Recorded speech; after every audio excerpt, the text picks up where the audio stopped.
Hey everyone, and welcome to the show. My name is Tim Small. They say that music is the only language that doesn't require a dictionary to understand, and our guest today is living proof of that. Even if, like me, your Afrikaans is a little rusty or even non-existent, you can't help but feel the grit, the nostalgia, and the raw honesty in his latest work. He is the creative force behind Skobbejakus, and he's just released his debut record titled Eerste Dinge Eerste. Please welcome to the show, Anton van Schalkwyk. Hey Tim, how's it going? Good and you. Great to have you on the show today, Anton. What's it like being back in Hamman? I was going to say it's sunny, but it's been pretty rough, as everybody in Cape Town knows, for the last few days. I must point out that your Afrikaans was brilliant there. You could have fooled me. Thank you very much. I did win a medal when I was in high school. I believe standard 9. I won, what was it? The hoogste lof vir Afrikaans lees. Maar dis tweede taal. Love it. Love it. All right. So, Anton, we've known each other quite a long time. Back in the early 2000s, you were recording bands around Cape Town between about 2000 to 2006. And you actually recorded my band, Serving Suggestion, which was a fantastic experience for all of us. We were young guys in our 20s, and you helped us make some good records that were even played on 5FM and helped our career kind of skyrocket from absolutely nothing to some airplay on Barney Simon's show. So we were very appreciative of the work you did. But yeah, you helped a lot of bands, and you even recorded your own album in 2006 in English called First Things First by Anton Van. It's still around if the folks want to check it out. But you moved to the UK in 2006 and spent 18 years in the UK, the better part of 2 decades working in audio post-production, a bit of finance, and you eventually grew an agency with your partner, Tandy. But you've moved back to Cape Town in 2024, specifically Hamman, and you're back recording music, writing songs, back on the scene. You got a new record. So tell us what the last 2 decades has been like in your life. Yeah, it's been interesting for those reasons. I'm no different from many disillusioned middle-aged guys that used to do music. I had the guitar up on the wall for a long time, and I would walk into a room, take it down and play it for 5 minutes and put it back up again, and that would be the play for the week. And it was like that for years and years and years. You know, music's always been there. Certainly as a appreciator of music, it's never gone away. But life happens, and at some point you go, well, I need to, I don't know, have somewhere to live, provide for a family, do all these things. And every time a choice was given to me, or an option was given to me to make a bit of dosh, I decided long-term that'd probably be better. I should take that option. And so that's why life's taken me various twists and turns, but landing back here in sunny South Africa. So no regrets. And yeah, if anything, you know, overseas, England, London was also an educator in terms of playing live. And, you know, I did do the band thing there for a while. So I really appreciate the fact that I was there. We kind of went for the arts, and that's what I got. And I feel like I'm older and wiser. Okay, so talk to me more about the inspiration for this new record, because you've decided to release music in Afrikaans, which is quite interesting because I've always known you as an English man. We've always communicated in English, and your first album in 2006 was in English. But of course, there's certainly some Afrikaans heritage to your family. So tell me more about this decision to start the project Skobbejakus and how this record, Eerste Dinge Eerste, came together. Yes, well, I think first thing to get out of the way is that I'm not faking being an Afrikaans person. I'm just bilingual, like a lot of South Africans. And both my parents are Afrikaans. I grew up Afrikaans. We speak Afrikaans in the house. And I was just encouraged for years and years and years to sing in Afrikaans, to write in Afrikaans. And for many reasons, but one of them, the fact that I think Afrikaans can be quite a harsh language, I wasn't that interested. And all the music that I loved and listened to for most of my time was in English. And then even coming back here, I had no intentions of doing anything in Afrikaans. And this direction came about from an emotional place, really. My father passed away, and I wrote a song for him. The song had to be in Afrikaans. It would have been really weird to write it in English. And I think the moment I wrote it, the moment I sang it just to myself, it sort of like awakened something, both in the sense where actually if I sing Afrikaans in a particular way, it doesn't feel as harsh on my tongue anymore. And also, I just realized that Afrikaans can be presented in lots of different ways. I guess somebody would say, but I could do Afrikaans music in a style that I enjoyed. And so it was those two parts. The fact that I wrote the song for my dad. It's actually being released this Friday, by the way. We can chat about that at some point. But I wrote a song for my dad, and that basically, it started at the very least and in its smallest form, just why don't I do an EP, write a few songs, get out of my system, tell everybody that's been on my case for years that I have actually done that. And yeah, I guess that sort of answers the questions, right? I tried to do it as like an experiment, and here I am still enjoying it. Doesn't mean I'm not going to write in English, but the Afrikaans songs are still coming thick and fast.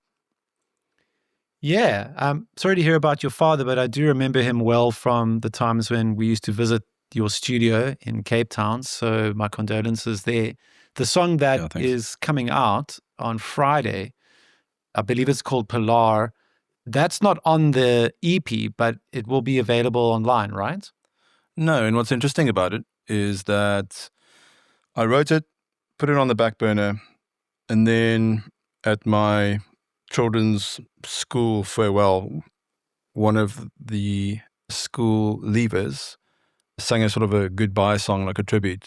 And this girl, her voice just stopped me in my tracks, and I had to have her in the studio. She came in and she sang that song, and I recorded her singing on it. And the moment she did, it just blew me away. And so that's actually going to be her on that record, which makes it very confusing because I'm meant to be an artist singing on my stuff, but I also see myself as just a producer working with people, and I would never sing the song as beautifully as that or with the same emotion. So that's what's happening. So that's quite interesting. Her name's Emma Hamman. Great. Yeah, by the time this podcast episode comes out, that song will be available online for the folks to listen to. So check out Pilaar featuring Emma Hamman. Onto the EP that we're talking about today, Eerste Dinge Eerste. There are 5 tracks on this record. So let's talk about them quickly. The opening track is called Skuld, which is, I guess, quite a chilled song to kick off the EP. Tell me more about the opening track. It's interesting. All these songs pretty much, just like my English album way back in the day, start off an acoustic and then they sort of just go elsewhere. I think Skuld's one of the ones where the acoustic, maybe Rede as well, where some of the acoustic still is left over. And you can be like, okay, well, that's where it started. And Skuld really is just about, it's an analogy on intense relationships where you feel you're obsessed, and because you're obsessed with this person, you feel like they're ruining your life, but ultimately it's your fault, as in it's my fault if I'm the one obsessed, and therefore it's basically saying it's your fault, but in the end, no, actually it's my fault.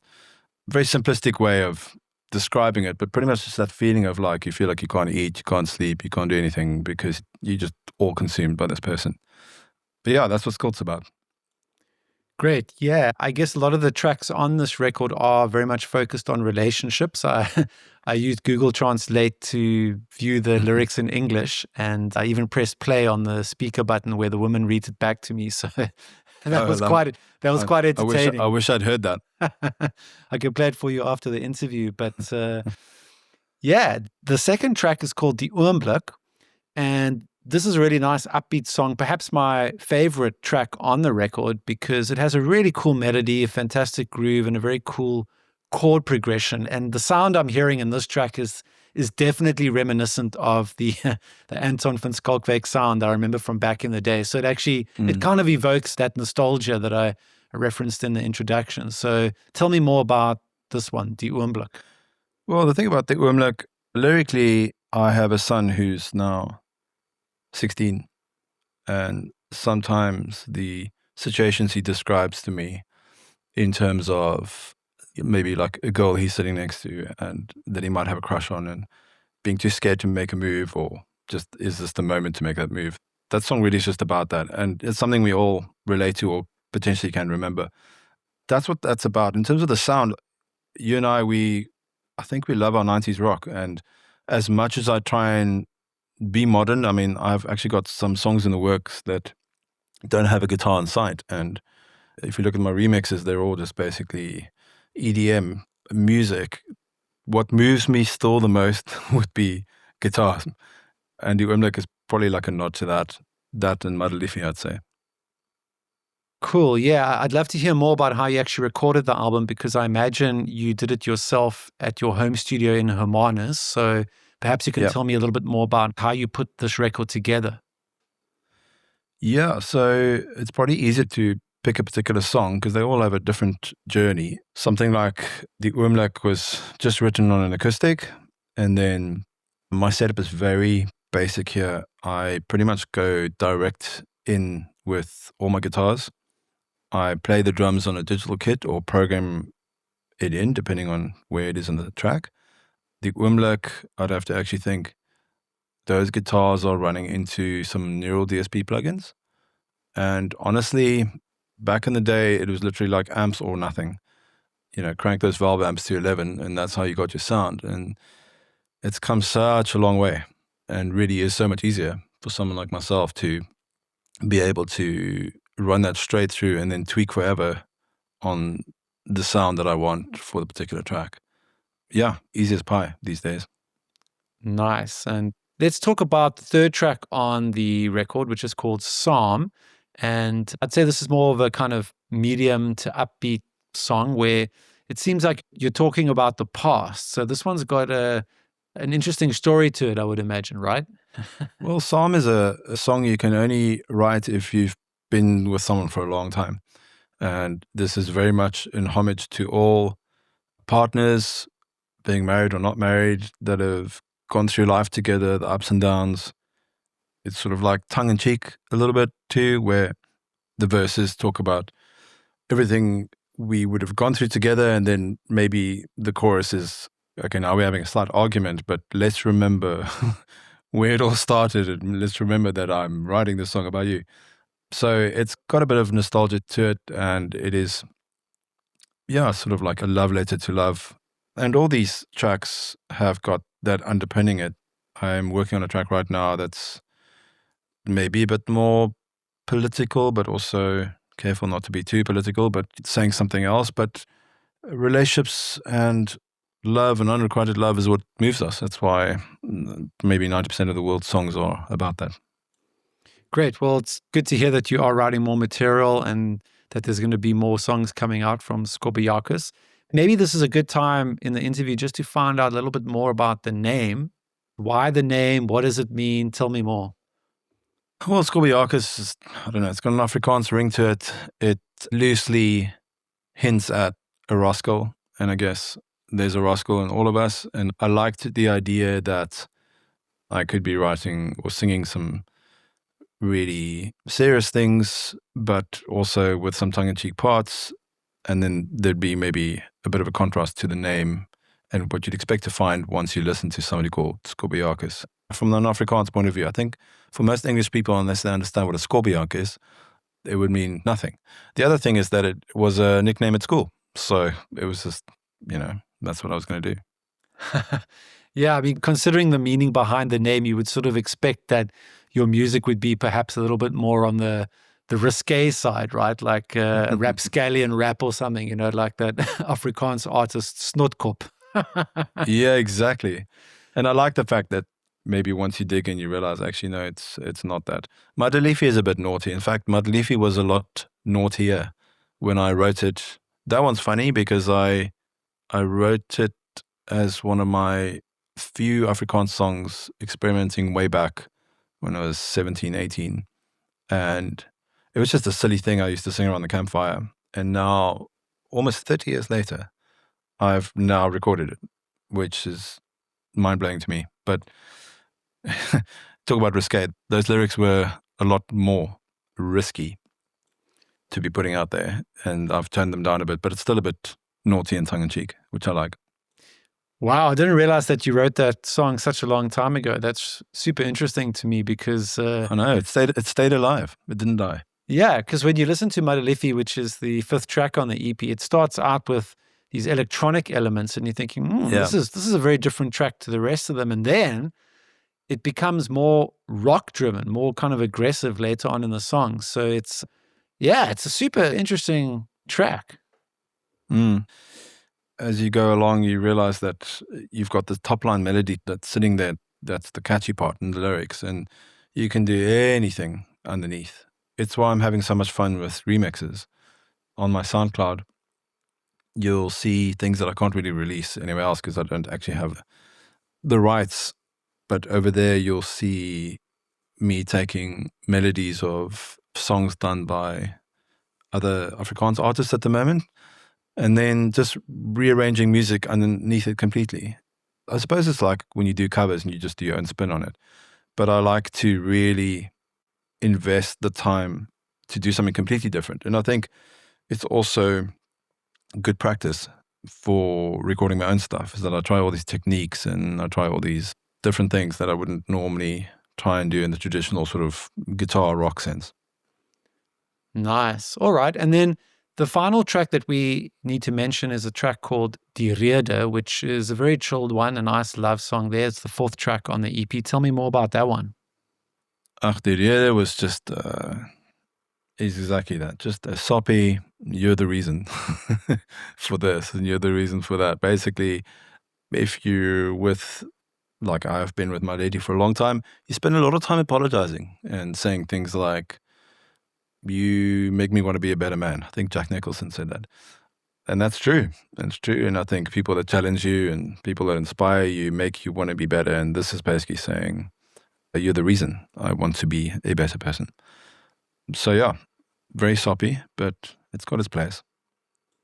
Great. Well, I wanted to ask you what it means to you to be a musician at this stage of life, because as I mentioned earlier, you spent a lot of time working in various industries in the UK. You've obviously maintained your passion for music, but now being back in South Africa, based in Omanus, writing your own material, releasing music, and even recording other artists. Can you talk to me more about what's going through your mind in terms of music now moving forward? I think that I come from a very privileged position in the sense where I'm not reliant on music for income. And that changes everything because I can really lose myself in it. Well, to the extent that my kids allow me and the other things in life allow me, but I can really lose myself in it with no pressure that I need to make a living from it. That is where I find myself. And then in terms of why music, why now, this is just the time, this is the season. I don't know, other guys start playing golf or get in the Lycra and get on the bikes. I just want to make music. I love it that much that it was almost inevitable for me to come back. It doesn't mean there weren't times where I thought I wasn't going to make music to the same extent. I actually sold a whole bunch of studio gear way back in the day. And I'm looking around and I've just amassed a whole lot again. But yeah, I think just about being a musician, I don't really know what that means in practice.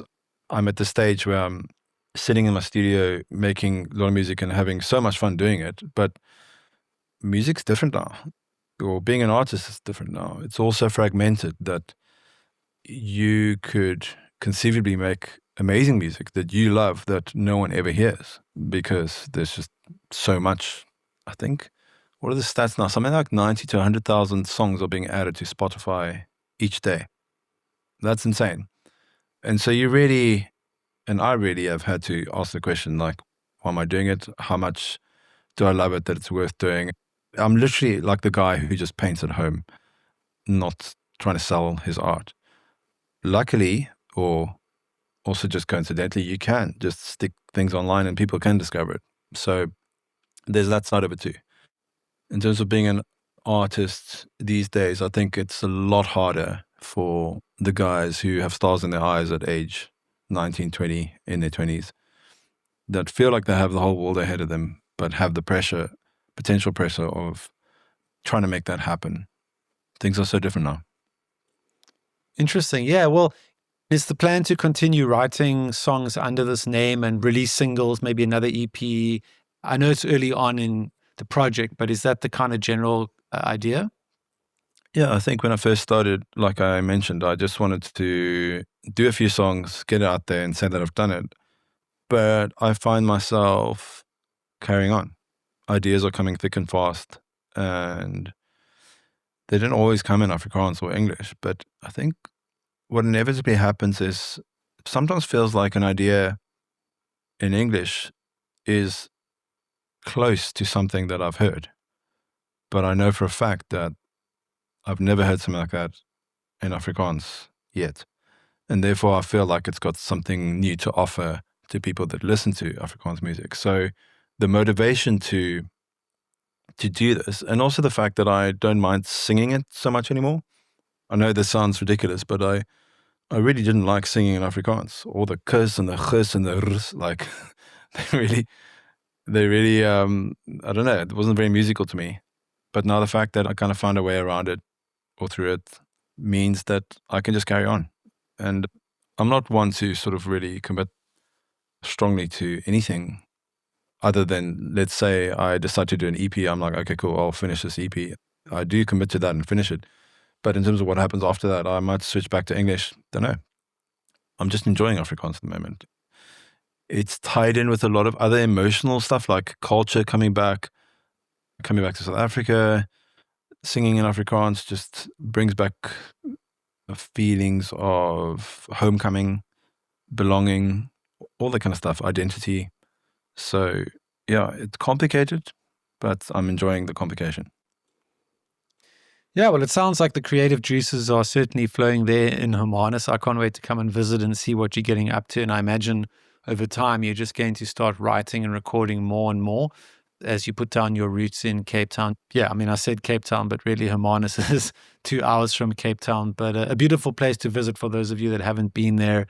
Some wonderful wine farms and lots to do there as well. So yeah, I'm sure it must be a beautiful place to be spending time.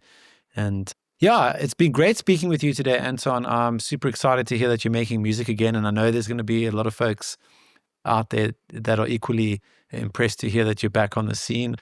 Certainly Noel will be very excited, a mutual friend of ours. So yeah, folks, check out Skobbejakus' material online. You can visit Bandcamp, Instagram, DistroKid, SoundCloud, etc. I'll leave all the links on my website for you to click on and check out his music. But Anton, yeah, fantastic to spend time with you today. I wish you all the best on your release of your new single coming out this week, Pilaar. So yeah, any final words for the fans of Skobbejakus? No, well, just enjoy music that's coming. There's definitely a lot more in the pipeline. I'm working on another 5 or 6 tracks right now. I just feel like EPs are more palatable, both from maybe a listener's perspective and also just let me start and stop and finish them perspective. So that's what's coming. And yeah, thank you very much for chatting to me, Tim. Absolutely. Look forward to hanging out soon. Have a great evening there in Hermanus. And yeah, keep on trucking. Keep on trucking.